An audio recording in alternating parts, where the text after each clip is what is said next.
This is Thomas Paul Zwick from my home in Bonn.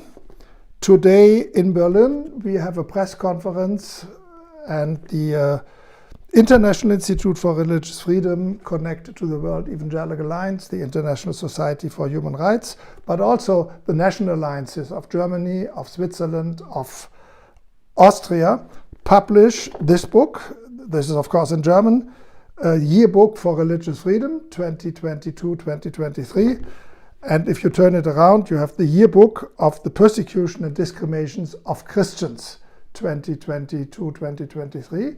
This is the most important publication on religious freedom every year. It comes after we had an official report of our government on religious freedoms 2 weeks ago, and the two largest churches here in Germany, the Protestant Church and the Catholic Church, published their own third ecumenical, as they call it, report on religious freedom worldwide.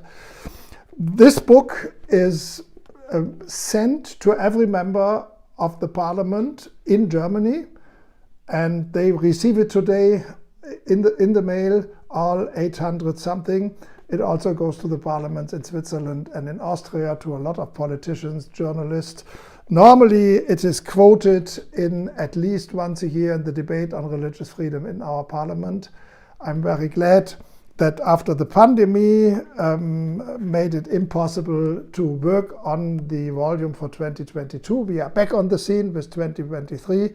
There are several translations in both books out of the International Journal for Religious Freedom, and our new director of the International Institute for Religious Freedom, Dr. Dennis Petri, has 2 articles in here.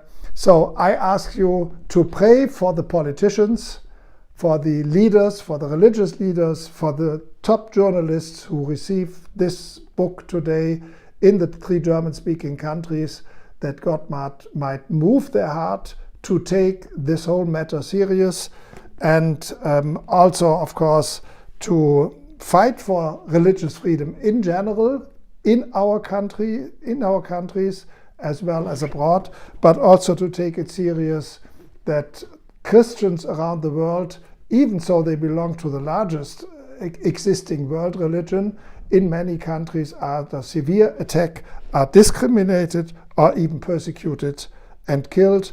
On the picture, you might see this, is a picture from 1916 when the Armenians had to flee and were killed in Turkey.